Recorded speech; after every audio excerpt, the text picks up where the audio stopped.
Morning, morning, morning. Let me wake myself up. Morning, morning. In another day, living in the land of races. Peace, Christopher.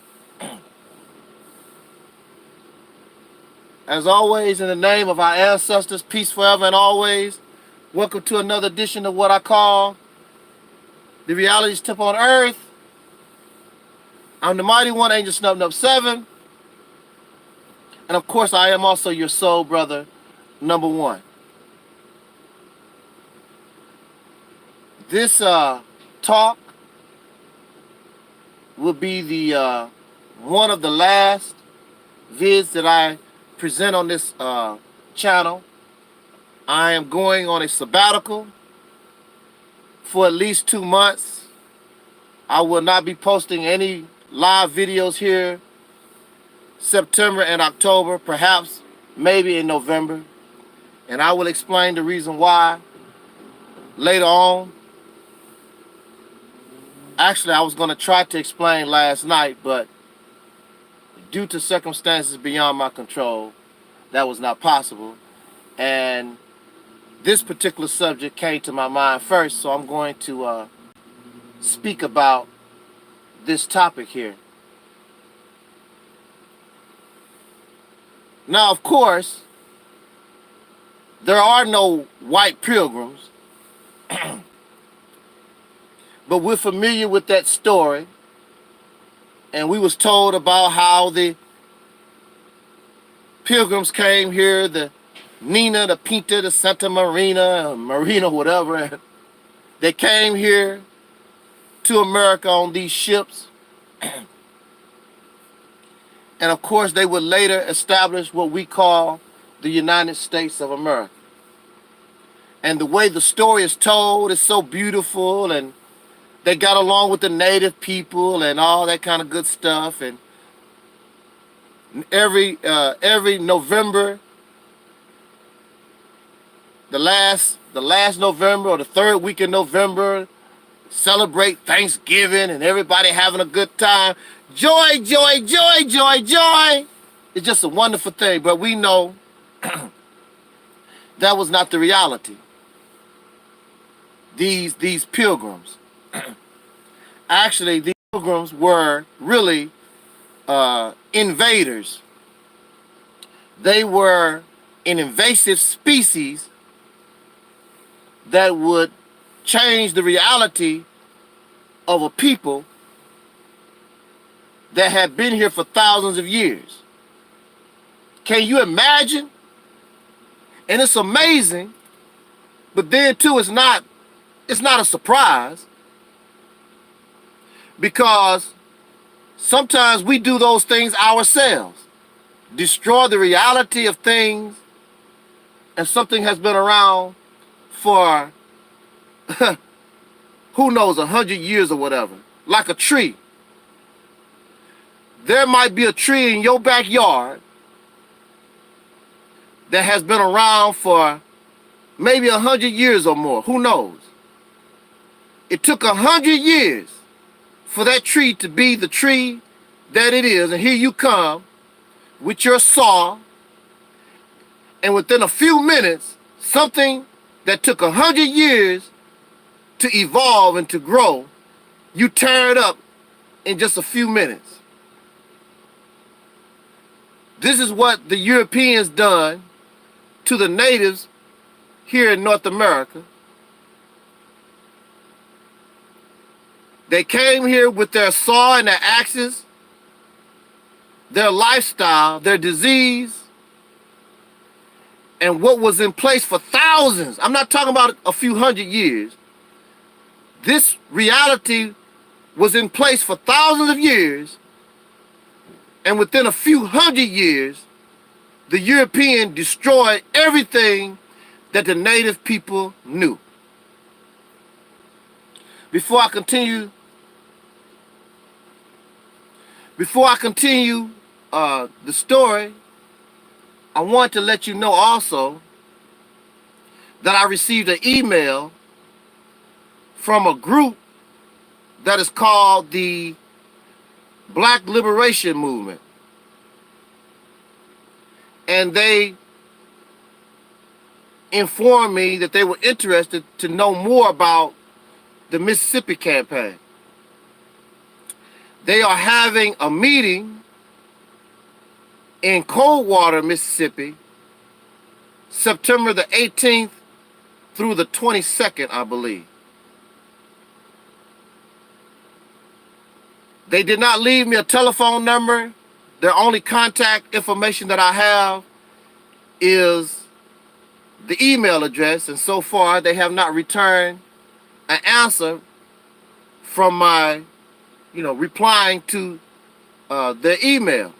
That's a bad sign already. That's a bad sign when you try to contact somebody, but you don't promptly return the email. You're not watching your emails and reply to them as soon as possible. Somebody that you tried to contact. I did not try to contact them. They contact me. They left no telephone number, no other contact information. Now, if they have my email address, they also have my telephone number. Because as you know, on all my videos in the description box, I have my email address. In fact, maybe two email addresses. Also, my telephone number, which has not changed since at least 2013. And this is 2019. And that bothers me. That's a warning sign that somebody don't have their act together. Another warning sign for me is when you say that you are the Black Liberation Movement. I don't like that word black. I don't like it. When we talk about black first and pro-black and black conscious, all this black, you have allowed racists to delegate your humanity to make you nothing but some kind of skin color. I refuse to let somebody put me in a box and view everybody as some type of skin color. And so when you look at people who are pro-black and black first and RBG, black, blackity, black, black, they concentrate on skin color and this self-righteousness, this some type of self-righteousness, holier than thou behavior and attitude that's associated with this black, instead of you concentrating on being a human being. It is the racists that put us into these color categories and denied you your humanity. And here you are doing the same damn thing, supposed to be a free man, a free woman, and you're doing the same thing voluntarily, putting yourself in a damn box, the same thing that these damn devils done to us. The same thing. And you're proud of it. I'm proud to be black. You proud to be a damn slave. You proud to be a fool. I'm proud to be unapologetically African. You proud to be conquered. That does not demonstrate that you free. That does not demonstrate that you liberated. It demonstrates that you still a tool of what they call white supremacy, pink supremacy, Caucasian domination. That's what it is. And that's why your ass is still dominated by them right now, because you're nothing but a chocolate-covered version of them. But you're a damn slave. You're too damn dumb to comprehend that you're still in the damn trap. White supremacy is like a damn web to a spider. It's a trap. And you still stuck in it. You still use their labels, their descriptions. You have their mindset. You trapped in the web. Black Liberation Movement, come together for what? Why do we need to come together? In 2019, we have technology. Back in the day when Dr. King was working, when Malcolm X was working, when Nat Turner was here and Harriet Tubman, they had no choice. They had to gather in meeting places physically so they can be able to talk. You have the internet. What are you going to say that I need to hear you in person? What is it going to be said that I need to spend hundreds of dollars in gas and my time to go to Coldwater, Mississippi? What are you going to say that you cannot say on the internet if you have not said it on the internet already? Go there so I can listen to some African music, somebody dressed up like they Africans and beat on some drums? What is it that you're trying to accomplish? I already done that. See, this is what people don't understand. I already been through all that stuff. I couldn't tell you how many meetings I've been to within the last 20, 30 some years. All these meetings by these folks. We getting together doing this for black liberation. Black liberation movement. But you don't move. You're doing the same thing that our people have been doing for the last 100 years. Let's talk about building a business. Let's talk about an African school. Let's talk about the same damn stuff, and I'm not into that. You still calling yourself black, a label that you know came from racists. There's no dark-skinned people on this planet that call themselves Africans or black or Negro or colored until the racists put that label on you because they kick your ass and rename you. Just like you do your pet dog. Take your pet dog from the store, or you might find that pet dog on the street. It's my dog. And you name your dog Scruffy. And you still run around here calling yourself the labels that your slave master put on you. But you free. You got the information. You know the research and all these different things. But you still going around using the same labels, the same mindset, same descriptions. You want to live the same lifestyle as the racists. Because you're still their slaves, you're still their children. One of the reasons why they don't understand me, they cannot comprehend me, they don't know where I'm going, is because I'm free. You're not going to bog my mind down with all that black conscious stuff.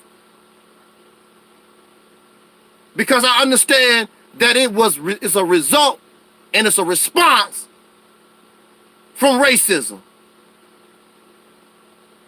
Black. Nobody called themselves black in ancient times. They called themselves by their nation. They called themselves by their tribe. Race is a concept made up only by Europeans. The Chinese don't have nothing to do with the Indians. Nobody else on this planet except Caucasian people. They developed the concept of race back in the late 1800s. Since you do your damn research, look it up. You're using their sciences, what they put up.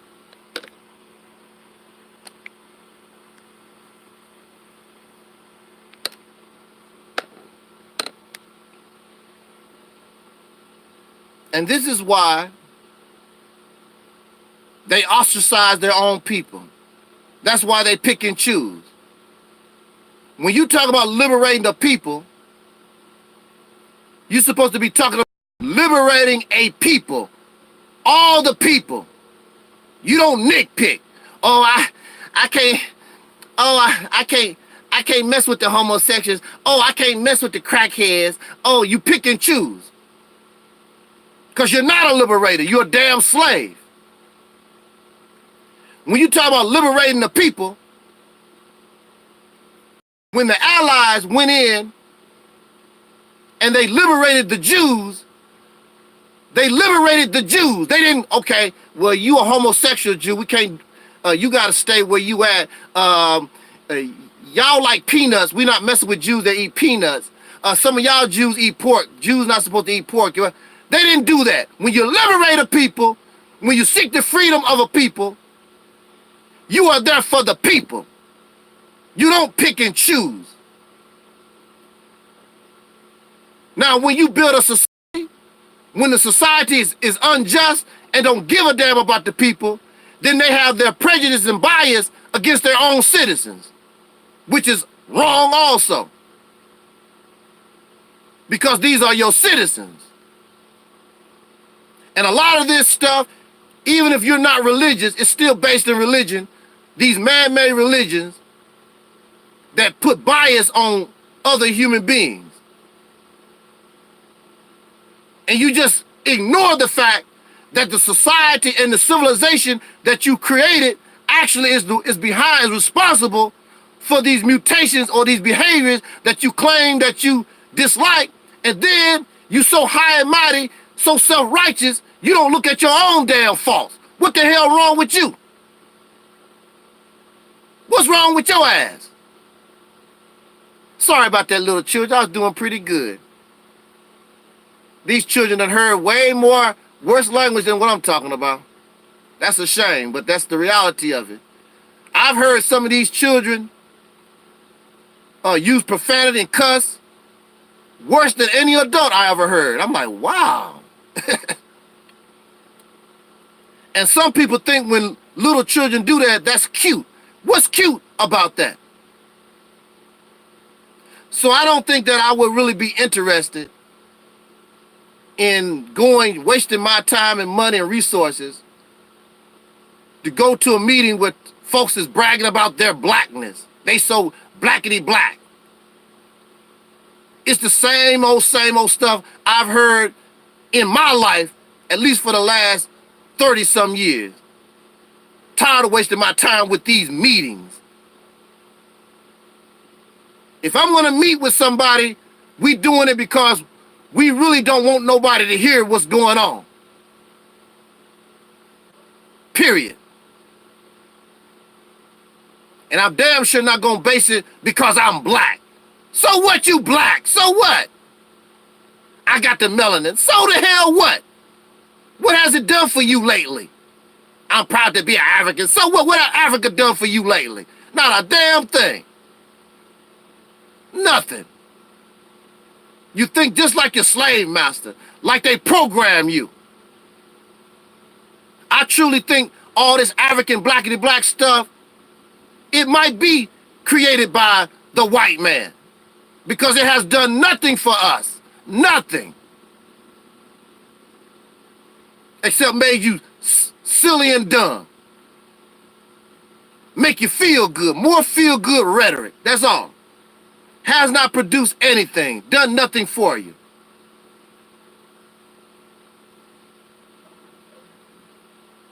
It's not, Coldwater, Mississippi is not that far from me. I might participate if they contact me. I don't know. It's really, sounds like a waste of time. Just like Minister Farrakhan in the Nation of Islam.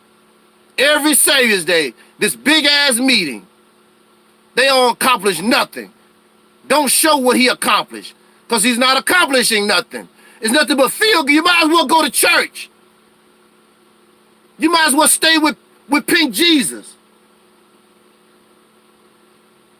You might as well. What difference is it? All this stuff, you might as well stay in church.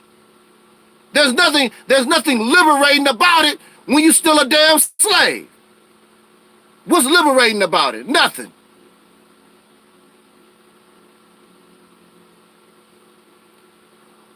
So, we know that there are no white pilgrims. And if it was not for racism, they would endorse the Mississippi campaign. Why? Why would they endorse the Mississippi campaign? Why would the white pilgrims endorse it? Of course they wouldn't endorse it because they are our enemies, of course. But minus that, in telling us or advising us on what we should do as a people, they would approve because they done it themselves. What did they do? And why would they endorse the Mississippi campaign? What was one of the first things that our pink pilgrims, our PPs, what was the first things that they done when they came here to this country? And you will notice this all over the country, wherever you go. It's something that people do when they go to when they first step on foreign soil. This is what ancient people done. One of the first things they done was build a fort. F-O-R-T, not F-A-R-T. That's a stanky stank. Everybody fart. Everybody do that. I'm talking about they built a fort. F-O-R-T. So you got Fort Dix. I know about Fort Dix and Fort there's a lot of forts. I can't name them. I'm not even going to sit here and try to lie that I name them. I pass by them all the time. It's towns named after forts that no longer exist. Fort Dodge, Kansas. I remember that. What is a fort? A fort is an enclosure. You build a fort when you are in hostile territory. It's an enclosure so that you can defend yourself from all sides. From the west, from the north, east. You can defend yourself because you are in a hostile environment. It will be your safe haven, your sanctuary in a hostile environment. That's a fort. This is what I'm asking or telling us about the Mississippi campaign. We want to, and you should want to make that state your fort, your sanctuary state, your safe haven, like the white pilgrims done back in their day and time. It's an enclosure so that you can fend off attack from hostile forces. A place that you can be safe. An enclosed space. Here we are, been living in this country, going on 500 years, and we have no safe haven. We have no sanctuary place. The only thing a slave could do was run to another peckerwood in the north, or one in Canada some damn where. They had no safe haven, no place to go, a place to feel safe.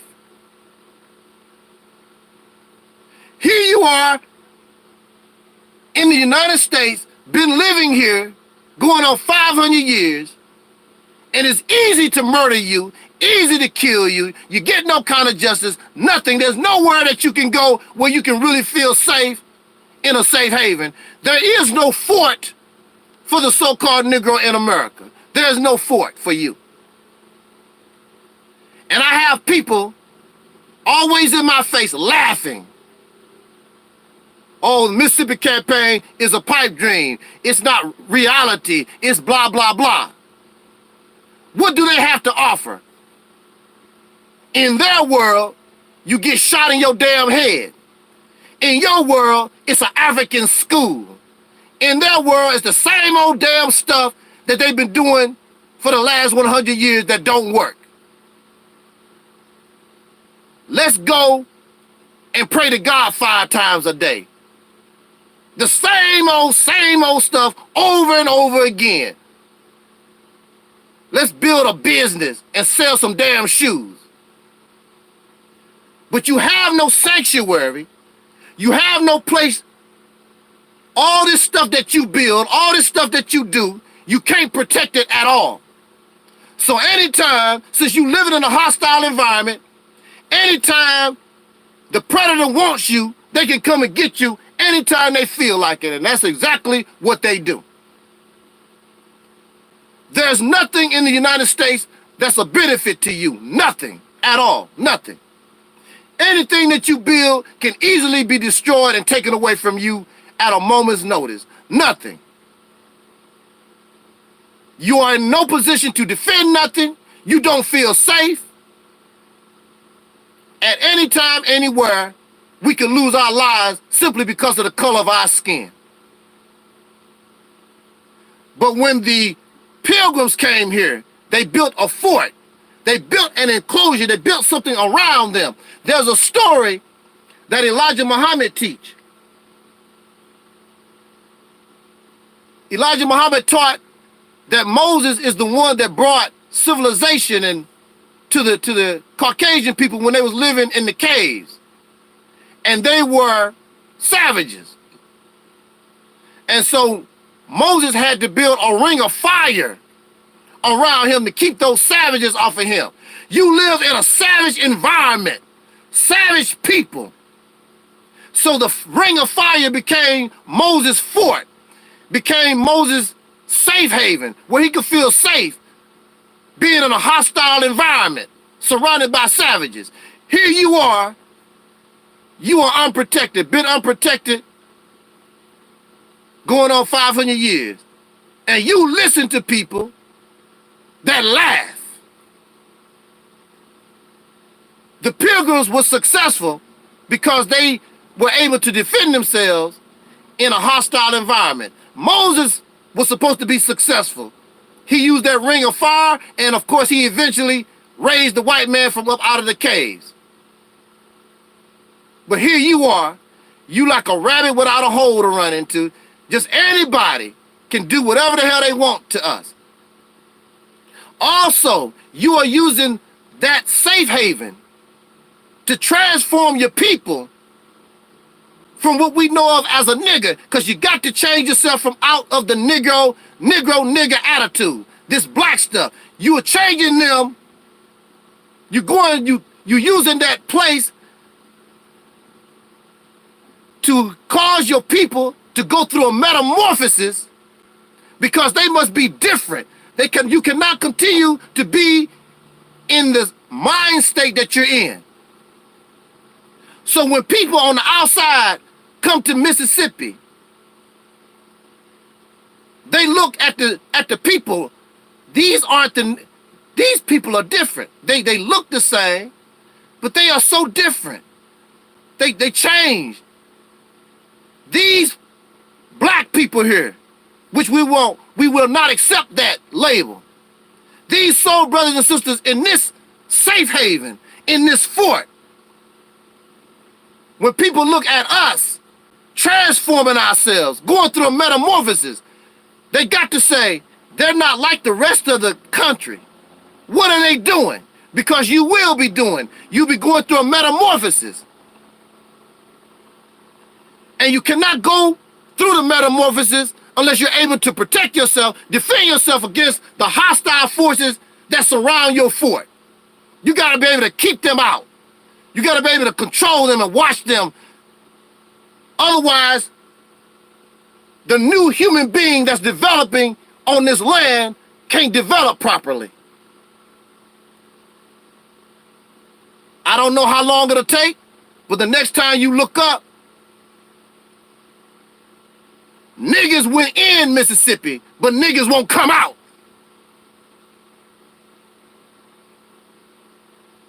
And see, I know some of you want to say, and you want to bring in God or whatever.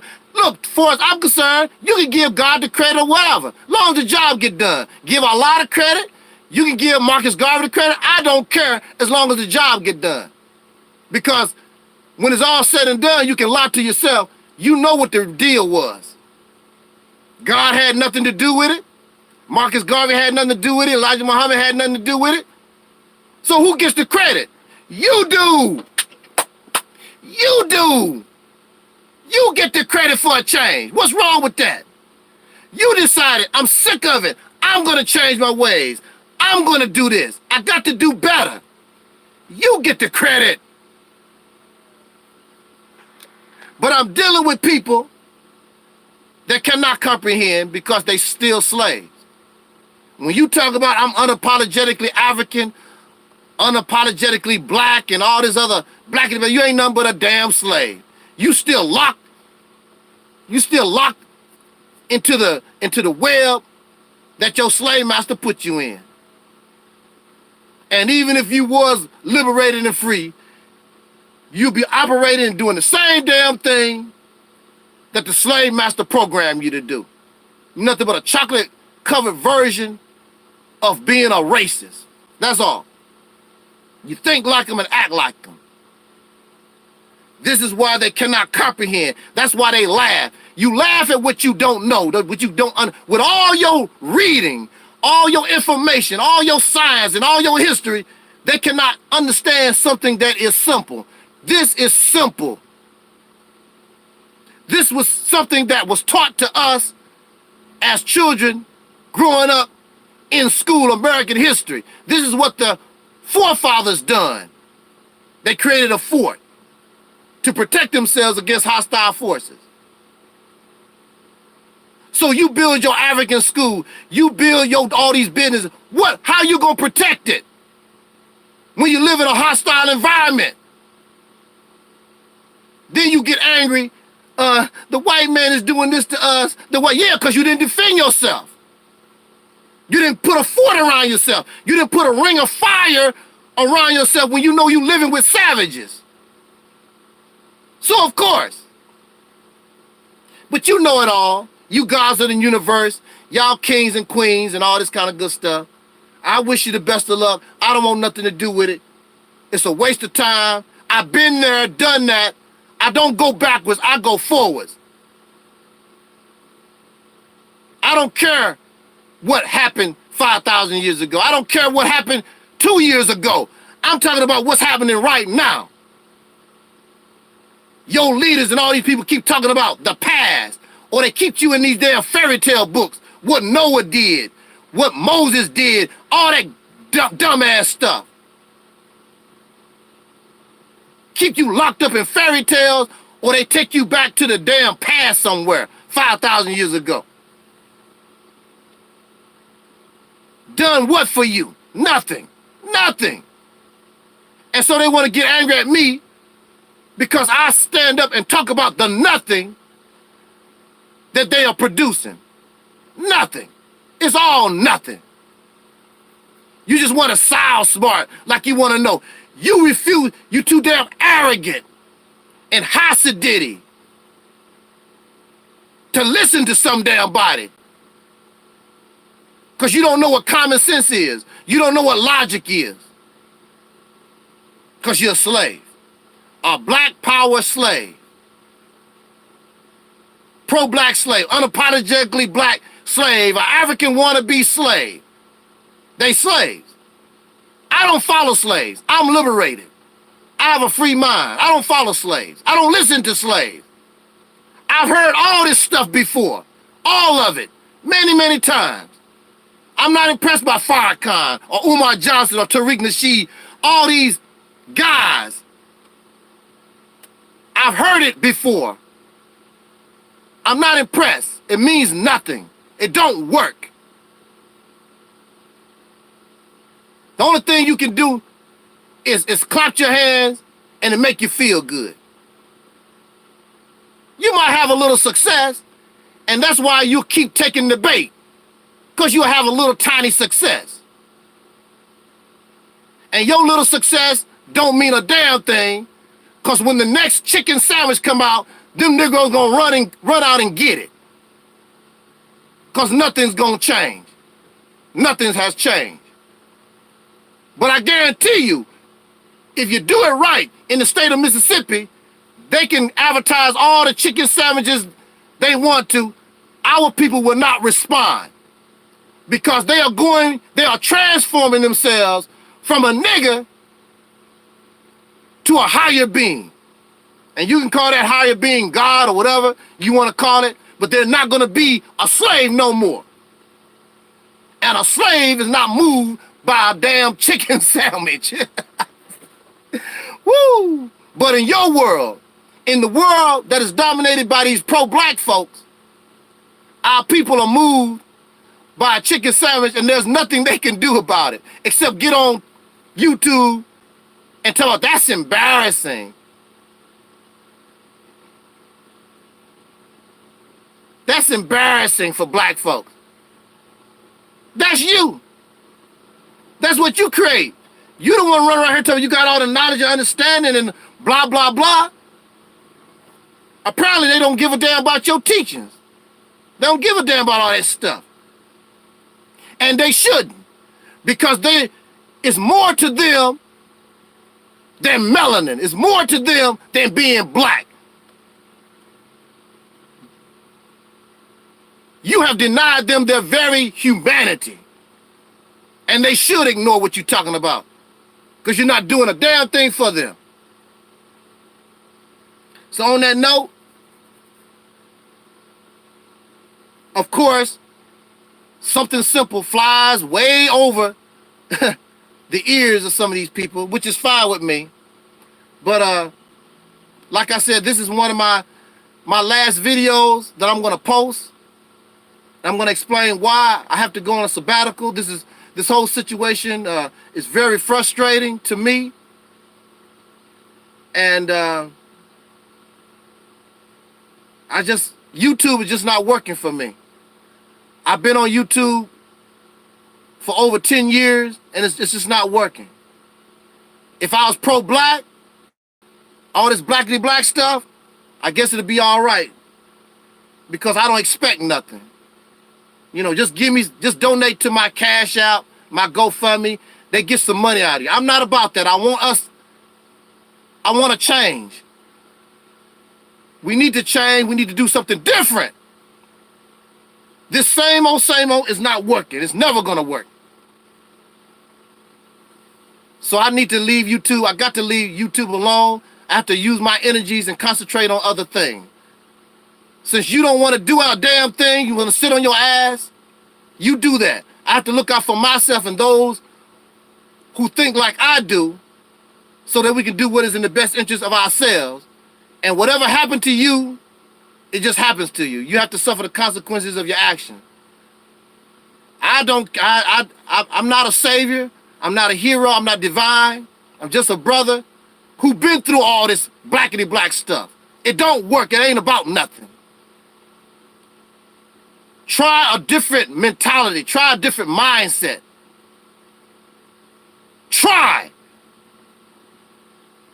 We got to try. We don't want to do nothing. We just sit right on our ass.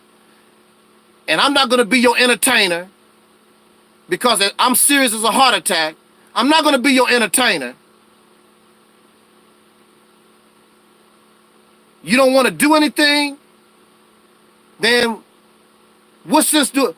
Why should I talk and you don't want to do nothing? I'm just talking, just wasting my time. It would be better for me to go out in my community and meet people in real time and we get together than waste my time on YouTube. Because you don't want to do nothing. I'm serious as a heart attack. I'm not here to play games at all.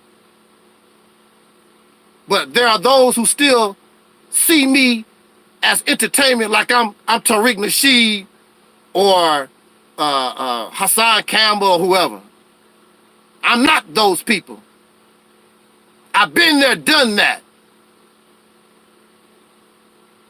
Trying to get you to move in a different direction so where you can be a winner instead of being a loser. But it's up to you. I'm not mad at you. I'm like Tupac. I'm not mad at you. But I got to look out for me. And this is not in the best interest of myself because it's frustrating. I'm a person of action. I'm a person of reality. If it don't work, then stop, find something that do work.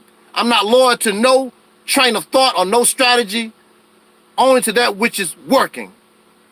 And one thing that is 1000% for sure, this pro-black, blackity-black, this God stuff, and there are those who get angry. I don't give a damn. You can get angry at me all that you want to. You've had God for 500 years.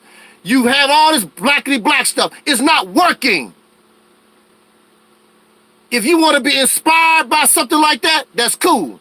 But the strategy that you're using clearly is not working. You got to do something different. I'm not going to be included in that group of losers. I'm not a loser. I like to win. I like to chop down the bully, the one that's running around here bullying on folks. Show them they're not as big as they thought they was. On that note, let me get out of here. And like I say, this is one of my last videos I'm gonna put on this channel. I gotta take a sabbatical, I figured, for 2 months. And I still gotta talk, because that's just me. But I'll be on my Facebook. I'm not going to be posting nothing here on YouTube. I'm done with YouTube. I gotta be a sabbatical because it's not, it's just not working. I really wish I didn't have to feel like this. But that's just the reality of it. I'm frustrated. I'm disappointed because all these people that listen to me and always talk about go or Taalik, preach all that stuff, and you sit on your ass and don't want to do nothing. You don't even want to do the things that I ask of you that don't cost you a dime. You don't do nothing. Why should I keep running my mouth? Why should I keep talking? I can't do this no more. I'm out of here, y'all. Peace. Them mice are 4 foot wide, they flip side to side to be 8 foot.